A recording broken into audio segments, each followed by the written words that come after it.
MDMAയും കഞ്ചാവും തോക്കുമായി സിനിമാ ക്യാമറാമാനും സംഘവും എക്സൈസിന്റെ പിടിയിലായി. കൊച്ചിയിലാണ് സംഭവം. മൂവാറ്റുപുഴ സ്വദേശികളായ ഷാലിം ഷാജി, ഹരീഷ്, സജിൻ എന്നിവരാണ് പ്രതികൾ. ഇവരിൽ നിന്ന് 3.2 ഗ്രാം MDMA, 5 ഗ്രാം കഞ്ചാവ്, 3 മൊബൈൽ ഫോണുകൾ, ഒരു തോക്ക് എന്നിവയാണ് കണ്ടെത്തിയത്.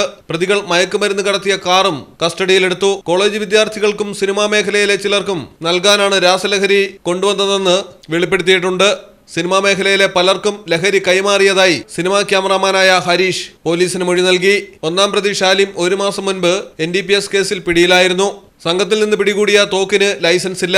ലഹരി ഇടപാടിന് സുരക്ഷ ഉറപ്പാക്കാൻ വേണ്ടിയാണ് പ്രതികൾ തോക്ക് കൈവശം വെച്ചിരുന്നത്. മലയാളം ടെലിവിഷൻ, കൊച്ചി. കോഴിക്കോടിൻ കാറ്റിൽ കിനിയും ഉപ്പായാലും ആലപ്പുഴയിലെ മണ്ണിൽ പടരും കുട്ടനാടൻ നനവാടേലും കണ്ണൂരിനെ ഉഴുതുമറിക്കും കോരിച്ചൊരിയണ മഴയായാലും നാട്ടിലെവിടെയാണേലും കാലാവസ്ഥ എന്താണേലും സിമെന്റ് JSW കോൺക്രീറ്റ് HD തന്നെ. നാട്ടിലെവിടെ?